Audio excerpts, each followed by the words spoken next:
Mendengar apa yang sebelumnya Raja Pemisah Jiwa katakan, tatapan Hanli berkedip dan dia berkata dengan acuh tak acuh, "Teknik pengembangan agung bukan sesuatu yang aku perebutkan di barat jauh.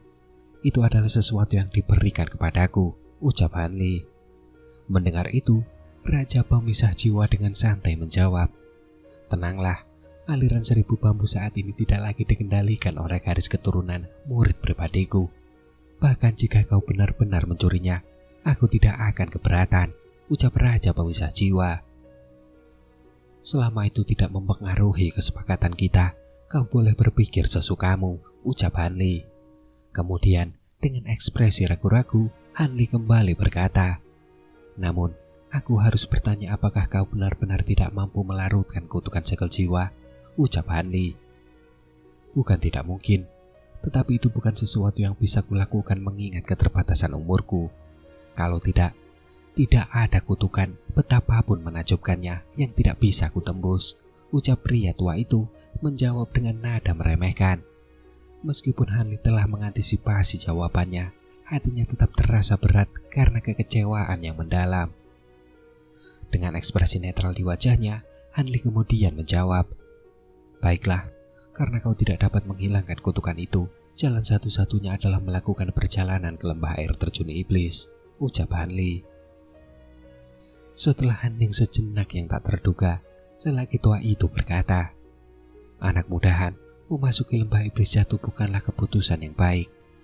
Dulu aku pernah berencana untuk masuk ke sana ketika umurku hampir berakhir, tetapi rencana itu berubah setelah aku menemukan teknik pengikat jiwa. Namun, aku telah melakukan riset yang cukup. Apakah kau benar-benar percaya bahwa kau akan dapat meninggalkan lembah itu dengan selamat hanya karena 1 atau 2 orang bodoh sesekali berhasil kembali hidup-hidup? Belum lagi batasan kuno yang ada, tetapi celah spasial itu sangat menakutkan. Celah itu sesekali," kata-kata lelaki tua itu terhenti dan akhirnya berhenti. Di sisi lain, Hanli bergolak dan dia bertanya, "Mereka akan apa?" ucap Hanli. "Retakan spasial terkadang membuka jalan ke dunia lain dan melepaskan monster iblis dan setan. Jika kau bertemu dengan salah satu dari mereka, sebaiknya kau berharap yang terbaik," ucap Raja Pemisah Jiwa. "Membuka jalan ke dunia lain? Apa maksudnya?" tanya Hanli dengan cemas, serta kemudian melanjutkan, "Selain alam roh, alam abadi dan dunia bawah, ada dunia lain lagi," ucap Hanli. Orang tua itu dengan tenang menjelaskan, "Di masa lalu, aku telah memperoleh sebuah buku kuno. Buku itu kebetulan menyebutkan beberapa hal yang berkaitan dengan dunia lain. Alam abadi tidak memiliki hubungan dengan dunia fana kita. Alam roh dan dunia bawah adalah dunia di tingkat yang lebih tinggi dari kita, tetapi tidak mudah untuk melewatinya. Mereka dipenuhi dengan iblis dan hantu yang ganas, tetapi mustahil bagi mereka untuk datang ke dunia kita atas kemauan mereka sendiri," ucap Raja Pemisah Jiwa terhenti sejenak sebelum kemudian melanjutkan, "Mereka sangat mirip dengan iblis-iblis tua di dunia kita dari zaman kuno. Jika mereka memiliki kesempatan untuk menyeberang ke dunia kita, mereka pasti akan mengambilnya. Bahkan, ada beberapa iblis tua yang memiliki nama. Jika mereka mengirim beberapa tubuh inkarnasi ke alam kita, mereka akan terbukti sangat menakutkan. Saat itu, kau tidak akan mampu menghadapi mereka sedikit pun," ucap Raja Pemisah Jiwa.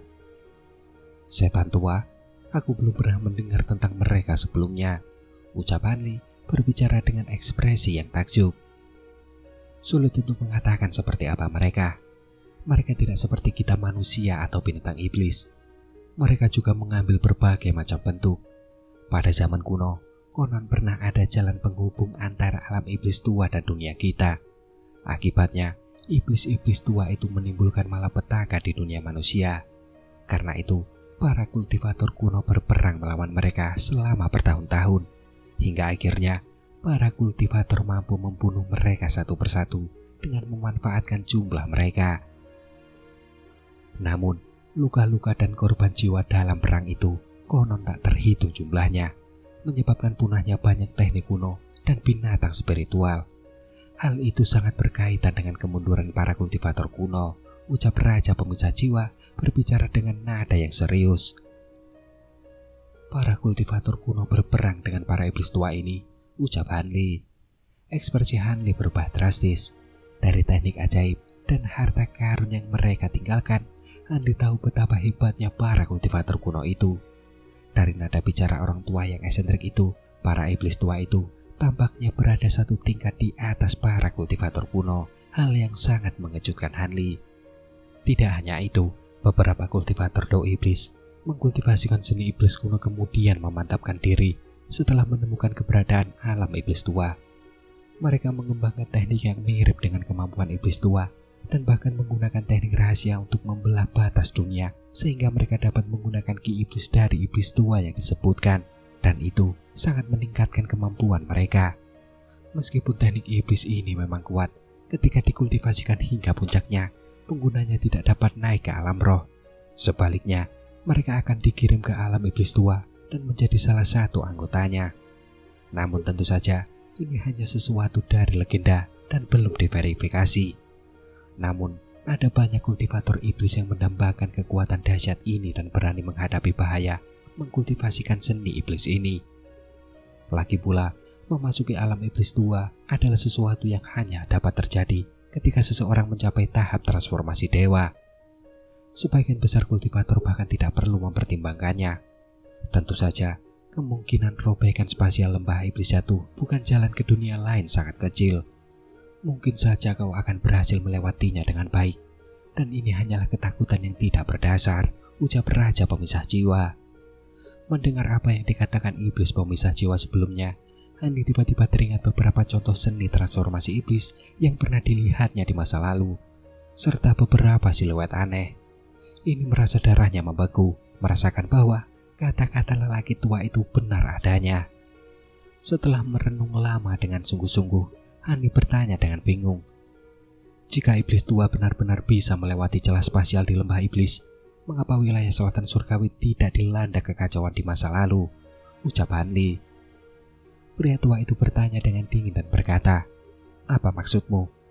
Celah spasial bukanlah jalur sejati ke dunia lain.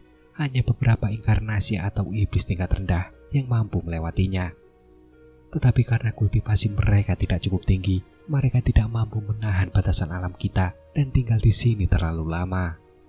Namun sebelum mereka kembali, mereka akan memiliki lebih dari cukup waktu untuk menyiksa para kultivator yang memasuki lembah air terjun iblis," ucap Raja Pemisah Jiwa. Jadi, itu hanya terbatas pada iblis tingkat rendah, dan mereka hanya bisa tinggal untuk waktu yang singkat, ucap Hanli. Ekspresi tegas Hanli melunak dan dia menghela nafas lega. Tampaknya situasinya sama seperti ketika Maulan menggunakan lentera kuno untuk memanggil burung suci mereka. Han muda, jangan terlalu senang dulu. Meskipun ini hanya spekulasi, iblis tua yang benar-benar muncul di lembah mungkin lebih lemah sehingga mereka bisa melewati celah spasial. Tetapi kemampuan dan teknik mereka sangat aneh. Bahkan jika seorang kultivator manusia mampu menandingi kultivasi mereka, mereka pasti akan mati, ucap Raja Pemisah Jiwa. Mendengar apa yang diucapkan, Hanli mengerutkan kening dengan tegang dan menghela nafas panjang. Dan sesaat kemudian, ia bertanya tanpa emosi, "Bagaimana senior tahu ini tanpa memasuki lembah? Mungkinkah kau hanya mencoba menakut-nakutiku?" ucap Hanli. "Meskipun aku belum pernah memasuki lembah itu, beberapa teman baikku telah memasukinya. Keberuntungan mereka langsung sirna begitu mereka memasuki lembah. Mereka bertemu dengan iblis tua. Hanya satu dari mereka yang selamat untuk menceritakan kisahnya. Mereka sama sepertiku, kultivator yang sangat kuat tetapi tidak begitu terkenal. Akibatnya, hanya sedikit orang di selatan surgawi yang mengenal mereka. Cukup sudah aku bercerita hari ini. Jika kalian masih ingin memasuki lembah iblis, sebaiknya kalian bersiap untuk membela diri. Berikut adalah mantra lapisan kelima untuk teknik pengembangan agung dan 2 desain boneka formasi inti. Ini adalah sebagian dari hadiah yang telah disepakati sebelumnya, ucap Raja Pemisah Jiwa. Begitu kata-kata itu terucap, selembar kertas giok putih terbang keluar dari tabung bambu, serta kemudian berputar sekali di atas kepalanya, lalu langsung jatuh ke genggaman Hanli. "Kukira senior sudah lupa," ucap Hanli. Meskipun Hanli masih merenungkan tentang iblis tua, dia menunjukkan ekspresi gembira saat melihat ini. Dia meraih gulungan giok itu dan dengan cepat menyalurkan indera spiritualnya ke dalamnya. Sekarang aku harus menenangkan jiwaku. Untunglah tong keberuntungan surga masih menyimpan desain bonekaku. Jika kau tidak ada urusan lain, jangan ganggu aku, ucap raja pemisah jiwa. Setelah dengan malas mengucapkan kata-kata itu, suara lelaki tua itu tiba-tiba berhenti. Setelah Hanli selesai membaca gulungan giok itu, ia berbalik dan menatap tabung bambu yang dibawanya di punggungnya dengan ekspresi ragu-ragu. Karena pada dasarnya, ia tahu bahwa lelaki tua itu masih menyembunyikan sesuatu, tetapi ia tidak bisa berbuat apa-apa.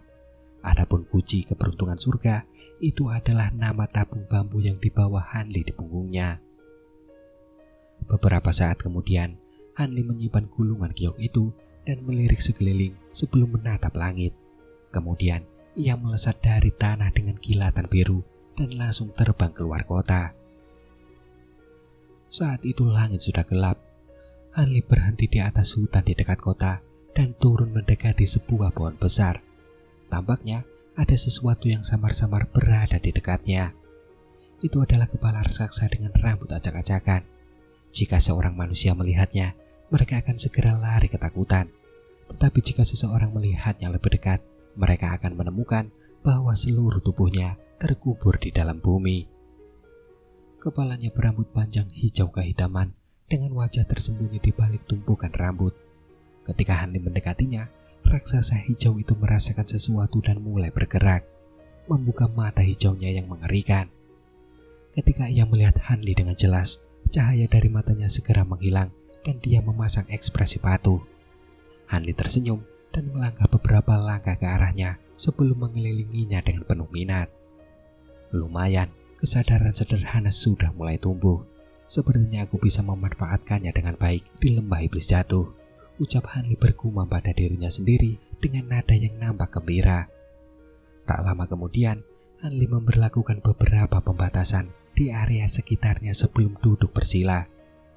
Dia tidak langsung bermeditasi, melainkan memutuskan untuk mengambil kantung penyimpanannya dan memainkan medali kuning yang bertuliskan Sekte Puncak Surga.